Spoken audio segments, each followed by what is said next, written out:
মুখরোচক খাবার। কি দেখে আপনাদের লোভ হচ্ছে তো? তাহলে সম্পূর্ণ ভিডিওটা দেখে অতি সহজে বানিয়ে ফেলতে পারেন আপনারাও। যারা না বানাতে পারে তারা এই ভিডিওটা দেখে অতি সহজে বানিয়ে নিতে পারবেন আমের আচার। চলুন তাহলে দেখা যাক কিভাবে এই টকের তেলে ডুবানো আমের আচার তৈরি করলাম।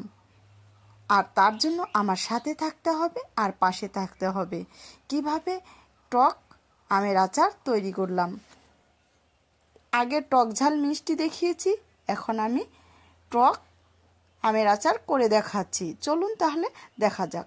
নমস্কার বন্ধুরা, উর্মিলা রান্নাঘরে অনেক অনেক স্বাগত জানাই আর অনেক অনেক ভালোবাসা নিয়ে আজকে আমার রান্নাঘরে দেখাবো টকের আমের আচার। দেখতে থাকবেন পুরো ভিডিও। এই আমটা দেখো আমি 4 ফালি করে কেটে নিয়েছি। আপনারা আপনাদের পছন্দ মতো করে কাটবেন। আর এই আমটাকে হালকা একটু লবণ দিয়ে আমি একটু ভাপ দিয়ে নিয়েছি, সেদ্ধ করে নিয়েছি। হালকা সেদ্ধ করে 1 থেকে 2 ঘন্টা আমি রোদ্রু নিয়েছি। তারপরে দেখো আপনাদের ওই ভিডিওটা দেখানো হয়নি যেহেতু, এখন আমি একবারে সেদ্ধ করে 2 ঘন্টা রোদ্রু দিয়ে এটাকে আমি দেখাচ্ছি। তারপরে এখন কড়াইয়ের মধ্যে আমি পরিমাণ যত তেল হবে এই আচারটাতে খেতে কিন্তু অসাধারণ লাগবে।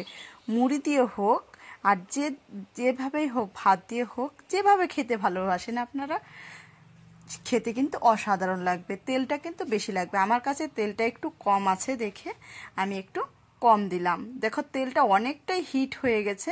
তো বন্ধ করে আপনারা অবশ্যই তেলটা গ্যাসটা বন্ধ করে অবশ্যই এইখানে দিয়ে দিবেন মোহরি আর শুকনো লঙ্কা। এই তেলটাকে অনেকক্ষণ ঠান্ডা যতক্ষণ ঠান্ডা হয় ততক্ষণ কিন্তু এটাকে রেখে দিতে হবে। গরম তেলের আচার কখনোই কিন্তু ভালো হবে না। তো তেলটা ততক্ষণ ঠান্ডা হোক, আমি অতক্ষণে মশলাগুলো রেডি করে নেব। তেল আমার ঠান্ডা হয়েই গেছে, এই যে দেখাচ্ছি ঠান্ডা হয়ে গেছে তেলটা। ওই অপেক্ষায় ছিলাম। তারপরে দেখো আমের আচারগুলো আমি একটা বাটির মধ্যে নিয়ে নিচ্ছি। কেটে রাখা আমগুলো নিয়ে নিলাম। এখন আমি ঠান্ডা করে তেলটা এর মধ্যে ঢেলে দিব। ঢেলে দেওয়ার পর এইখানে দেখো আমি মশলা দিয়েছি, অনেকগুলো মশলা নিয়েছি।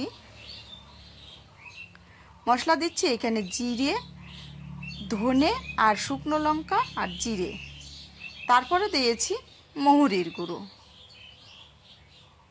অবশ্যই যত এখানে মশলা হবে আর যত তেল হবে খেতে কিন্তু এই আচারটা অসাধারণ লাগবে। বিশেষ করে তো মুড়ি দিয়ে তেলটা খেতে কিন্তু অসাধারণ খেতে লাগবে। দেখো আমার মশলা দেওয়া হয়ে গেল।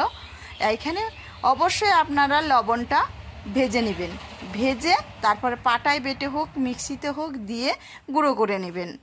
না হলে কিন্তু আচারটা কিন্তু কাঁচা লবণ দিলে কিন্তু খেতে কিন্তু একদমই ভালো লাগবে না, আর জল উঠে যাবে। আর অবশ্যই আপনারা লবণটা ভেজে নেবেন। ভেজে তারপরে মিক্সিতে হোক বা পাটায় হোক বেটে নিয়ে তারপরে দিবেন। এইভাবে আমি দেখো সম্পূর্ণ মশলা কিন্তু মিশিয়ে নিচ্ছি আচারের গায়ে গায়ে। তাহলে অতি সহজেই বাড়িতে বানিয়ে ফেলতে পারবেন আমের আচার।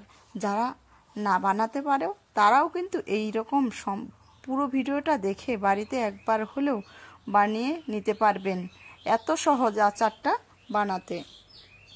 আমার একটু তেলটা কম হয়েছে, একটু তেল বেশি হলে ভালো হয়। আর সম্পূর্ণ ভিডিওটা দেখার জন্য অসংখ্য অসংখ্য ধন্যবাদ। আমি কালকে অন্য ভিডিও নিয়ে আসবো আপনাদের কাছে। আপনারা ভালো থাকবেন, সুস্থ থাকবেন এই কামনাই করি। আর ভিডিওটি ভালো লাগলে অবশ্যই সাবস্ক্রাইব, লাইক, কমেন্ট করে পাশে থাকবেন। পাশে থাকা বেল বাটনটি প্রেস করে দেবেন। যখনই আমি ভিডিও পোস্ট করব সর্বপ্রথম আপনাদের কাছে পৌঁছে যাবে।